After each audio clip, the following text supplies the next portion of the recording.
السلام عليكم، يا رب تكونوا كلكم بخير. في زحمة كل يوم الصبح لو عندي وصفة من الوصفات دي بكون في منتهى السعادة.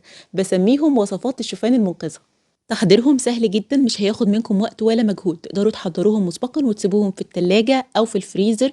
ينفعوا لفطار سهل، كمان ممكن لللانش بوكس أو لسناك لما الولاد بيرجعوا من المدرسة ويلاقوهم كده حاجة ينقنقوا فيها على بال ما الغدا يجهز. هنعمل النهاردة كوكيز مافنز وكمان بانكيكس كلهم بالشوفان، وفي أفكار تانية كتير. لو عجبتكم فكرة الفيديو قولولي واحنا نعمل حلقات وفيديوهات تانية.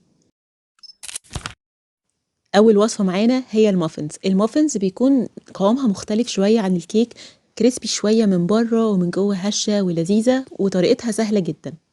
علشان نعملها هنحتاج لكوباية لبن في حرارة المطبخ، تلت كوباية زيت نباتي، ونص كوباية من السكر البني. طبعا بنكبسه كده في المعيار، ممكن نستبدله بسكر أبيض عادي بس بنضيف عليه نص معلقة كبيرة من العسل الأسود. وكمان معاهم بيضتين كبار برضو في درجة حرارة المطبخ، وشوية بهارات بقى على حسب ذوقكم. دي اللي بتدي طعم ونكهة حلوة قوي للمافنز. انا استخدمت معلقة صغيرة من القرفة، وربع معلقة صغيرة من الكباب الصيني، وكمان ربع معلقة صغيرة من الزنجبيل البودرة، ونص معلقة صغيرة من الملح. لو الملح اللي بنستخدمه ناعم قوي بنكتفي بربع معلقة. ومواد الرفع اللي هنستخدمها هي معلقة وربع صغيرة من البيكنج باودر، ونص معلقة صغيرة من البيكنج صودا اللي هي الكربوناتو، كوباية أو 120 جرام من دقيق جميع الأغراض، وكوباية ونص من الشوفان. يفضل ان احنا نستخدم سريع التحضير، بس الشوفان العادي برضو بينفع في الوصفة. كل المقادير بالظبط بالجرامات وبالأكواب المعيارية هتلاقوها في صندوق الوصف. في بولة كبيرة بضيف الشوفان وعليه الحليب وأقلبهم كويس، ومهم جدا ان انا اسيبهم حوالي 10 دقايق أو ربع ساعة. في بولة تانية بخلط كل المكونات الجافة، الدقيق والبهارات والملح والبيكنج باودر والبيكنج صودا. بعد ما فات تقريبا 10 دقايق كان الشوفان شرب كل الحليب، هضيف عليه السكر والزيت والبيض. بضربه كده الأول واضيف عليه شوية فانيليا، ونصبه هو كمان على بقية المكونات، ونقلب ده كله مع بعضه علشان يتجانسوا مع بعض بالشكل ده كده. دلوقتي هنضيف عليهم المكونات الجافة ونقلب بالسباتولا، يدوب بس الدقيق يختلط مع المكونات السايلة، ما نقلبش كتير، يدوب بس كده نلاقي الدقيق اختفى نوقف تقليب. وهو ده قوام العجينة بتاعتي بالشكل ده كده. دي العجينة الأساسية، ممكن نزود عليها شوية زبيب أو مكسرات أو تشوكلت شيبس، ممكن كمان بلو بيريز زي ما نحب. بنكون مجهزين القوالب بتاعة المافنز، ممكن تحطوا فيها الورق أو تدهنوها بشوية زيت ونرشها دقيق زي صواني الكيك العادية. بنصب بقى الخليط جوه القوالب، بس منملهاش للآخر، يعني نسيب الربع الأخير كده فاضي لأن لسه هتعلى جوه الفرن. الخليط ده بيعمل لي تقريبا 12 قطعة مافن. برش الوش بتاعها كده بشوية شوفان، او ممكن نحط عليهم الشوكولات شيبس. انا حطيت هنا شوكولات شيبس بيضة، او عادي خالص من غير اي حاجة على الوش. علشان تطلع كده زي اللي بنشتريها من بره بنخبزها الاول على درجة حرارة 200 لمدة 7 دقايق، وبعدين نقلل الحرارة ونخليها على 165 لمدة 12 دقيقة. وطبعا ممنوع نفتح الفرن عليها قبل كده. بعد ما تاخد اللون الحلو ده بنخرجها تهدى شوية، وبعدين نطلعها نسيبها على راك لحد لما تبرد تماما. بعد ما تبرد خالص نقوم حاطينها في علبة مقفولة كويس أو في أكياس في الفريزر. الوصفة التانية من الوصفات المنقذة هي كوكيز الشوفان. تحضيرها سهل جدا، طعمها حكاية، مقرمشة من بره ومن جوه طرية، وكمان بتشبع جدا والأولاد حبوها قوي. علشان نعمل احلى كوكيز للاولاد كل اللي هنحتاجه كوبايه ونص من الشوفان، يعني 130 جرام. انا استخدمت الشوفان اللي هو حبه كامله، وكمان معاهم كوبايه من دقيق جميع الاغراض بالجرامات يعملوا 130 جرام. بيضه كامله وصفار بيضه يكون حجمه كبير وفي درجه حراره الغرفه. 3 ارباع كوبايه من السكر البني يكون مكبوس، ونص كوبايه من الزبده المذابه. البديل عنها ان احنا نستخدم زيت جوز هند، بيديني نفس النتيجه وطعمه برضو حلو قوي. معايا كمان نص معلقة صغيرة من البيكنج باودر ومن البيكنج صودا ومن الملح، ومعلقة صغيرة من القرفة. تقدروا تستبدلوها بفانيليا لو تحبوا، ممكن كمان نضيف رشة زنجبيل ورشة جوز الطيب. هي دي كانت المكونات الرئيسية لعجينة الكوكيز بتاعتنا. لو حابين بقى تنقلوها نقلة تانية تضيفوا بقى الحبشتكنات اللي هي ايه، شوية مكسرات او فواكه مجففة زي الزبيب، ممكن كمان الشوكولات تشيبس. انا هضيف على العجينة بتاعتي 3 ارباع كوباية من الزبيب، وكمان نص كوباية من عين الجمل المجروش. بقطعه كده، احاول اخليه خشن علشان احس بملمسه واحنا بناكل. هنجيب البولة اللي احنا معذبينها معانا ونحط فيها البيضة الكاملة وكمان صفار البيضة، ونضيف عليهم الزبدة المذابة، وزي ما قلت لكم ممكن نستبدلها بزيت جوز الهند والسكر البني، ونديهم كده تقليبة كويسة قوي علشان يختلطوا مع بعض كويس قوي. وما تنسوش كمان لو حابين تضيفوا رشة فانيليا. ده كده قوامه، وهو ده خليط المواد السائلة. تشيله على جنب بقى، ونجيب بولة تانية نحط فيها الدقيق والبهارات والملح والبيكنج صودا والبيكنج باودر.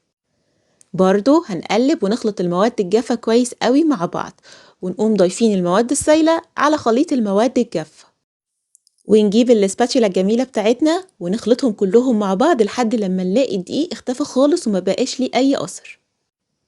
بعد كده هضيف عليه الشوفان والمكسرات والزبيب او الحبشتكنات اللي احنا قلنا عليها. كمان لو حابين الشوكليت شيبس زي ما قلنا بتبقى حلوه ولطيفه جدا. نديهم تقليبه بقى بحيث يتوزعوا كويس في العجينه، ونركن العجينه بتاعتنا دي بقى على جنب نص ساعه ساعه. هو كل ما هنركنها كل ما قوامها هيبقى افضل واحسن، ولو تبات للتاني يوم بيبقى عظمه جدا. العجينة دي ممكن تسيبوها متغطية في التلاجة لحد 7 أو 10 أيام، وممكن تشكلوها كور وتتحط في الفريزر لحد شهر.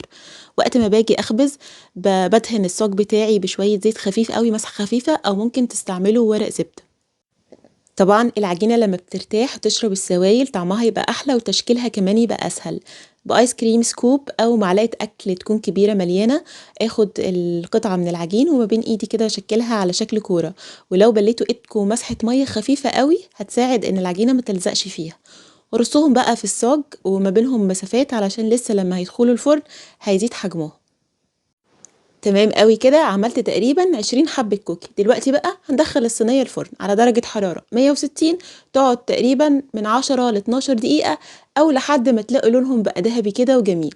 لما بيطلعوا من الفرن بنسيبهم 5 دقايق في الصينية، وبعد كده بننقلهم على راك عشان يبردوا. عادي جدا لو لقيتوها طرية اول ما تطلع من الفرن، هي لما تبرد هتقرمش من بره وتبقى طرية ولذيذة قوي قوي من جوه.